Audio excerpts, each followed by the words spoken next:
Hello guys, welcome back to my channel. तो आज हम पढ़ेंगे कि प्लांट में एंडोस्पर्म क्या होता है, एंडोस्पर्म का स्ट्रक्चर क्या होता है, इसके कितने टाइप हैं और इसकी क्या इंपॉर्टेंस है। तो चलो स्टार्ट करते हैं।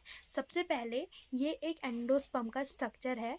इसमें जब पोलन ट्यूब एंटर करती है तो ये 2 मेल गैमेट फॉर्म करती है, first male gamete and second male gamete.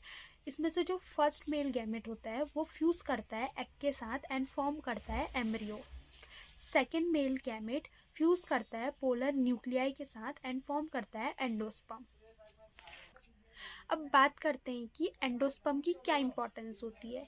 जो ये एम्ब्रियो बन रहा है इसे न्यूट्रिशन चाहिए ग्रो करने के लिए, तो इसे न्यूट्रिशन प्रोवाइड करता है एंडोस्पर्म। सीड जर्मिनेशन के टाइम पे जो सीड लिंक होते हैं उसे भी न्यूट्रिशन प्रोवाइड करने का काम एंडोस्पर्म ही करता है, क्योंकि उसमें फोटोसिंथेसिस नहीं होता।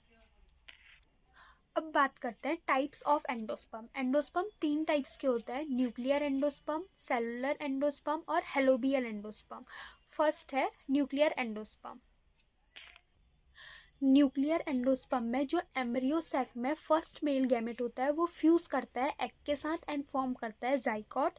सेकेंड मेल गैमेट फ्यूज करता है सेंटर में पोलर न्यूक्लियाई के साथ एंड फॉर्म करता है PEN, प्राइमरी एंडोस्पर्म न्यूक्लियस। उसके बाद ये प्राइमरी एंडोस्पर्म न्यूक्लियस में बहुत सारे फ्री माइटोटिक डिवीज़न होते हैं, जिससे बहुत सारे फ्री न्यूक्लियाई फॉर्म होते हैं एम्ब्रियो साइट में। फ्री न्यूक्लियाई फॉर्म होने के बाद सेंटर में एक लार्ज वैक्यूल फॉर्म होना स्टार्ट हो जाता है, और जो ये न्यूक्लियाई होते हैं ये एम्ब्रियो सैक के पेरिफेरल रीजन में जाना स्टार्ट कर जाते हैं। जो ये न्यूक्लियाई हैं अब ये इसके साइटोप्लाज्म में चले गए हैं, तो साइटोप्लाज्म में क्लीवेज स्टार्ट हो जाती है, जिससे वॉल फॉर्मेशन स्टार्ट हो जाता है।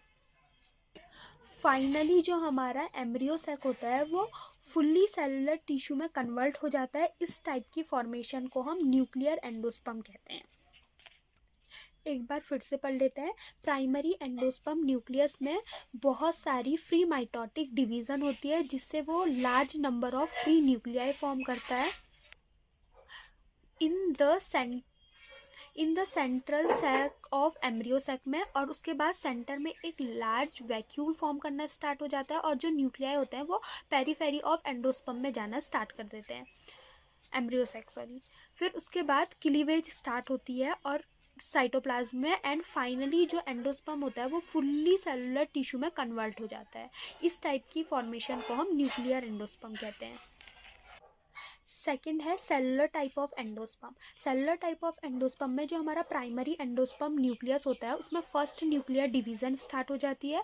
फर्स्ट न्यूक्लियर डिवीज़न के बाद जो सेंट्रल सेल होता है उसमें जो सेल वॉल होती है वो या तो लॉन्गिट्यूडनल या ट्रांसवर्सल सेल वॉल का फॉर्मेशन स्टार्ट हो जाता है। As a result cellular type of tissue form हो जाते हैं एंडोस्पर्म में। इस टाइप की प्रोसेस को हम सेलुलर एंडोस्पर्म कहते हैं। थर्ड है हमारी हेलोबियल एंडोस्पर्म। हेलोबियल एंडोस्पर्म में जो प्राइमरी एंडोस्पर्म न्यूक्लियस होता है उसमें जो चलाजल एम्ब्रियो सैक होता है उसमें चलाजल इनकी तरफ मूव हो जाता है, और उसके बाद उसमें फर्स्ट न्यूक्लियर डिवीज़न होती है। फिर उसके बाद ट्रांसफ़र वॉल फॉर्मेशन हो जाता है, जैसे कि आप इस डायग्राम में देख सकते हैं कि ये ट्रांसफर वॉल फॉर्मेशन है। इसके बाद ये स्मॉल चलाजल सेल और लार्ज माइक्रोफाइल सेल में डिवाइड हो जाता है। ये माइक्रोफाइलर सेल है और ये चलाजल सेल है। स्मॉल चलाजल सेल दोबारा फर्दर डिवाइड नहीं करती, और जो लार्ज माइक्रोफाइलर सेल होता है उसमें फ्री माइटोटिक डिवीज़न स्टार्ट हो जाता है, और large number of nucleus form हो जाते हैं सेंटर में। लास्ट में सेंटर में बिग वैक्यूल फॉर्म हो जाता है, और जो न्यूक्लियस होते हैं वो एंडोस्पर्म के पेरिफेरल एम्ब्रियो साइक के पेरिफेरल रीजन में जाना स्टार्ट कर देते हैं, और इस प्रोसेस को हम हेलोबियल एंडोस्पर्म कहते हैं।